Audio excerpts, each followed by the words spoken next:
xataa bi ngay dugal sa loxo di lekk sax yenent bi nee na jiital wax bismillah ndax boo waxul bismillah yaag seytaane yéen a koy bokk.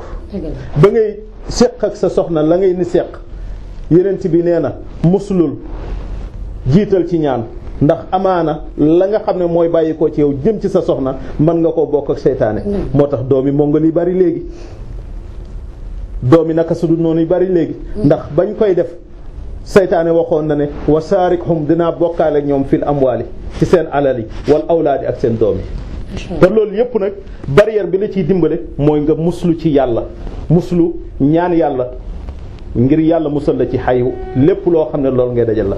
moo tax nag position ñaan yàlla ci nit ki mooy lee bi nga xam ne moo dox digganteem ak boromam te benn gënu cee wér bu dul alquran ndax Seex Ahmadu Bamba radiyallahu anhu dafa wax ne fa man araada al qurba min mawlaahu fal taqra il qur'anu la tanshaahu.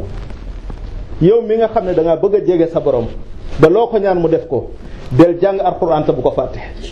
kon première kii ñaan yàlla na nekk ko xam d'abord na nekk koo xam ne it ku xàmmee la.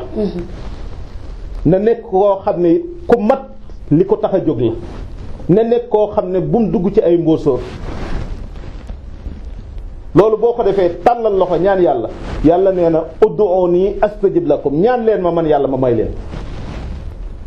bu ngeen ma ñaanee ma may leen may ga nag yàlla sàkkul ban waxtu la la koy jox. projet la boo xam ne da nga koo tegal. moom mooy xool ban jamono la koy réaliser. moo tax nit ñaan yàlla ren. déwén mu gis ko. loolu gis nañ ci ay firnde ba tàyyi.